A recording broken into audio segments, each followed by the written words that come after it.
All right, we got Steve Merrill on the line from Pro Sports Info. Steve joins me each and every week during the college football season to break down the big games. And, of course, we're taking it through bowl season and the college football playoffs. So those are the two playoff games. And then we arrive at New Year's Eve, which I believe with 6 games here, all involving the Power Five, that this is one of the more underrated cards on the college football season. I enjoy some of these games that are a bit under the radar, some teams that may be underachieved or are that second and third tier program in the Power Five league. So it starts out with Virginia Tech taking on Cincinnati, who is near the top of the American Conference. Virginia Tech snuck into a bowl game with the added game that was wiped out earlier in the season that was tacked on at the end, but really did not play well in ACC play. So we've got Virginia Tech taking on a Cincinnati club. Yeah, I mean, normally on the surface, this would be a huge letdown spot for Virginia Tech, a 6-6 season. Keep in mind, after they upset Florida State in week 1, dominating win on the road in that Monday night game, and then came back, blew out William & Mary. They were off to a 2-0 start. They were looking like national title contenders, and then they just fell apart. Yet they actually played well down the stretch, winning 3 of their last 4 games, or I'm sorry, the last 2 games. After 4 and 6, they had to go 2-0 against Virginia.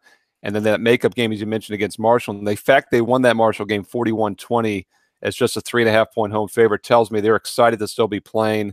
And we might get some value with them here at plus 5.5. Cincinnati might be 10-2 straight up, but they faced a much weaker schedule than Virginia Tech this year. Cincinnati is a good defensive team. They hold a substantial defensive edge, but their offense isn't nearly as good as the 35 points per game indicates. They average 6.1 yards per play. Their opponents allowed 6.2. So if you look at a yards per play metric, they're average at best. Virginia Tech really struggled this year defensively, but I'm not sure Cincinnati is as potent offensively as their numbers might indicate. Let's go to one of the oldest bowl games that's not one of the traditional major bowl games, with the Pac-12 taking on the ACC at the Sun Bowl in El Paso, with Pitt, who, of course, limped to an ACC championship game, then was mauled by Clemson 42-10, taking on a Stanford team that lost some games early, were taken off the national radar, but finished at 8-4. You always like the Sun Bowl. It's the only game CBS gets anymore. It's always, the afternoon, New Year's Eve. And by the way, the only game I think Fox has is that Michigan State-Oregon game right after this. ESPN and ABC has everything for the last few years. So, yeah, this will be the big game for CBS. I think it's actually a pretty interesting matchup. We'll have to see how Pittsburgh rebounds after losing the ACC title game. Teams often come in a bit flat after that. I don't think that'll be the case here, just due to the fact they were lucky to even be in that game. They never really realistically thought they had a chance to win the ACC at 7-5, now 7-6. Stanford actually could be the team with a little bit of a hangover after a disappointing season, going just 8-4. But then again, they finished 3-0 straight up down the stretch. I think these are two teams still playing hard. Pitt runs the ball a lot better than Stanford. They average almost twice as many rushing yards a game, which is an appealing thing for an underdog, especially when the teams have been off for nearly a month. We've got the aforementioned game, Michigan State and Oregon. Interesting Big Ten Pac-12 matchup mid-afternoon on New Year's Eve. And, of course, Oregon gets the news just a few days ago that Justin Herbert, who would have been selected in the top half of the first round, most expect at the NFL draft, is coming back to Oregon. They have to be pumped and excited about that. Michigan State stumbling through a 7-5 season in which they had a ton of talent coming back from a 10-win team last year, but just didn't put it together and suffered an array of injuries. So we got Michigan State and Oregon. Just a really bad offensive team. This might be one of the worst offensive teams of anybody in the Bowls this season. And you just look at what they did in their season finale, or the last 3 games, rather. They scored 6 points in their losses against Ohio State and Nebraska, and then as a 24-point favorite off back-to-back losses, final home game of the season against a bad Rutgers team, they still only managed 14 points. Now, the weather will be a little bit better, obviously, in this bowl game than some of those November games, but this is still a team all season long that struggled to move the ball. One of the worst passing offenses in the country, and they're not going to just fix their problems with a month off. Now, they are a good defensive dog here. That's something that always appeals to me. But Oregon pretty good defensively as well, and they'll have no problem slowing down Michigan State. I think the Ducks definitely have more on the offensive side. Couple of interesting teams with explosive offenses going at it at the Liberty Bowl in Memphis, with Missouri taking on Oklahoma State. Oklahoma State, a team that jumped up and challenged the big boys in the Big 12 on a regular basis, defeating Texas, taking Oklahoma to the wire in a 1-point loss on the road. also some other monumental efforts, then they would lose to the likes of Kansas State and some other teams. So that's the 6-6 story of Oklahoma State, also defeating Boise State by 3 scores. Missouri with a fine season at 8-4 in the SEC Eastern Division. Yeah, line looks a little big to me. I mean, at -9, in what should be a shootout, the total 74. As you mentioned, Oklahoma State took Oklahoma down to the wire this year. They averaged 38 points a game, 6.5 yards per play. I think this will be a shootout. Both teams should get plenty of points. 74 might be a big total, but probably not high enough. We got the Pac-12 and the Big 12, the Big 10 getting together at the San Diego County Credit Union Holiday Bowl. Northwestern continues to be disrespected. They're an underdog once again by a full touchdown against Utah, a team that advanced to the Pac-12 championship game.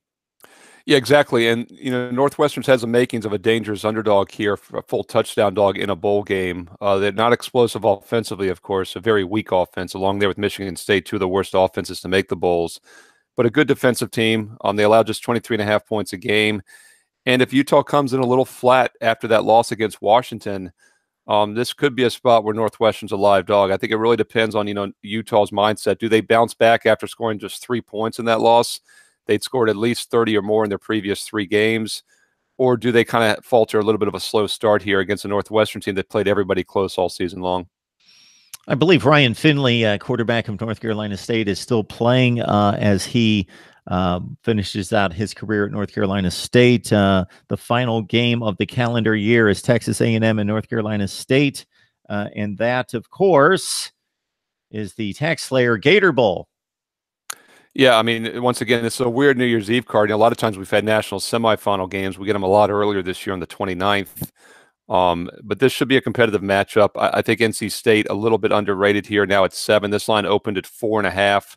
There is some uncertainty exactly who's going to be playing in this game. We'll have to keep an eye on it as we get closer to New Year's Eve night. But it's 7 or more. I think you could start making a case. There is some line value now with the Wolfpack, who've been a pretty competitive team all season. Steve Merrill joins us from Pro Sports Info to break down the lines each and every week in college football. And, of course, nearing New Year's Day, we've got a ton of games to run down as the Power 5 conferences go at it. And a couple of Big Ten SEC matchups on New Year's Day highlight the day going into the major bowl games of the Sugar Bowl and the Rose Bowl later in the day. Speaking of Iowa and Mississippi State, with the Bulldogs bedded up now to what appears to be a full touchdown favorite over Iowa. Yeah, 7-point favorite now across the board for Mississippi State. A total around 42.5. It's come down from 44.5. So this is one of the lowest over-unders we'll see the entire bowl season.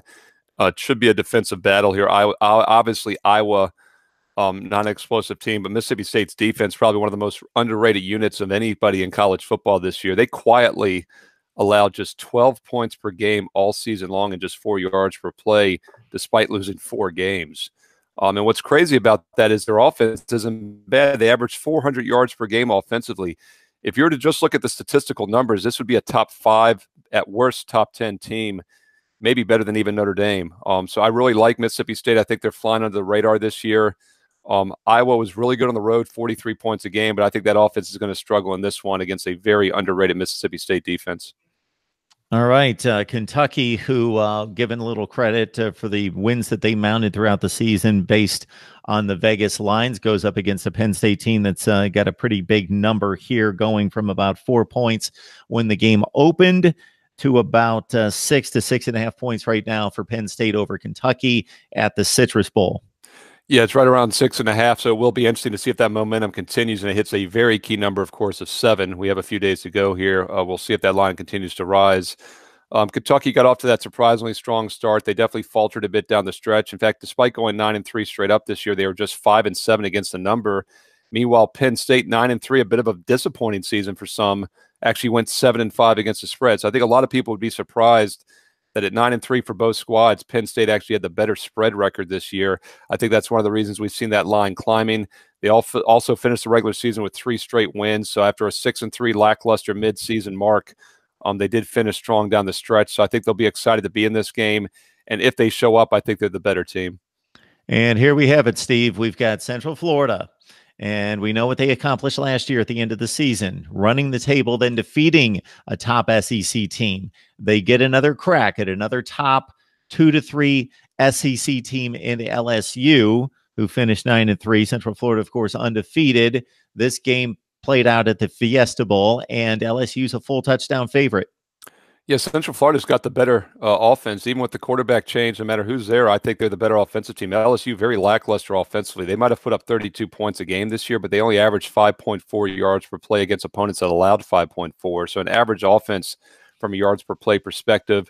Very good defensive team in LSU, so I do think that'll limit Central Florida. What's interesting that the Knights actually defensively this year were better than they were last year, getting up just 21 points a game. But I think this will be one of the bowl games where both teams shoot the lights out and they score some points. Even though Central Florida has something to play for here, it's a huge step up in class. I think they will struggle to stop a mediocre, even SEC offense. They just haven't faced anything like this level of competition all year. Meanwhile, Central Florida also is at a disadvantage because LSU, I think, will be focused. You know, they might have been better off playing either Georgia or Ohio State, who could have been really flat for their bowl game after just narrowly missing out on the playoff. LSU was never really in that picture. They had that epic overtime loss against Texas A&M to finish the season. They've been off for about 5 weeks now, though, so I think both teams will be ready to play. Speaking of which, we've got Ohio State and Georgia playing late on New Year's night. And, of course, the Buckeyes have advanced to the Rose Bowl as the Big Ten champion, narrowly missing the playoff, taking on the Pac-12 champion in Washington. These two teams have never played in postseason play, and the Buckeyes are about a 6-point favorite. Yeah, I mean, for me, it's a big question is, does Ohio State show up with the motivation they would normally have for the Rose Bowl? I mean, this is a team that probably should have been in the Final Four. I actually had them slightly ahead of Oklahoma. Honestly, had Georgia ahead of both Oklahoma and Ohio State. And all these teams should have been ahead of Notre Dame if you're really looking for the 4 best teams. So Ohio State has to be a little bit disappointed, especially after that strong win against Michigan. They pulled away from Northwestern in the title game. They did what they had to down the stretch.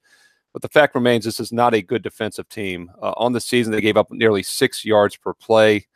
So this should be a shootout. And if they do come in a little flat, I think, once again, that shows on the defensive side of the ball. Washington, although only averaged 26.5 points a game, they averaged over 6 yards per play. They're more than capable of putting some points up against a mediocre Ohio State defense.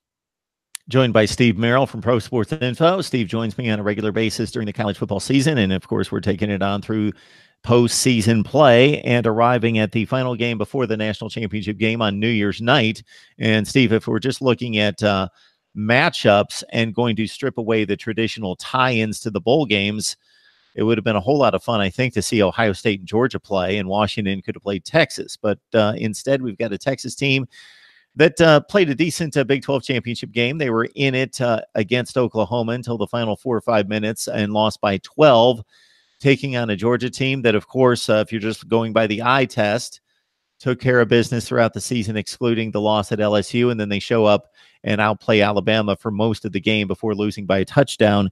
Georgia, a 13-point pick by Vegas over Texas. Yeah, and this is showing you how good Georgia is, that the fact the point spread is this big. Georgia was my 3rd best team in the nation behind Alabama and Clemson, even after the loss to Alabama. I don't downgrade a team for outplaying the best team in the country and then losing on a neutral field. Notre Dame obviously had loss, perfect season, no losses. I understand how they had to put them in the playoff. But Georgia's much better than Notre Dame. They're better than Oklahoma and Ohio State. The problem is that you just don't know the mindset of this team right now. I could definitely understand if they come in this game a bit discouraged and not quite focused. Meanwhile, Texas, although they did lose their conference title game as well, as you mentioned, they realized, at 9-3 going into that game, they weren't playing for anything. Now at 9-4 as a 13-point dog. This is the makings of one of those double-digit dogs that can win outright. Georgia's the much better team, but if they don't come focused, Texas could definitely be competitive in this game. And one of their best players, DeAndre Baker, announced yesterday that he will be not suiting up for the Bulldogs and preparing for the NFL draft.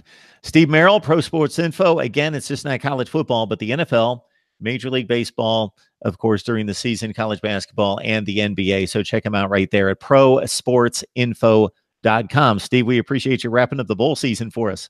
Thanks, Mark.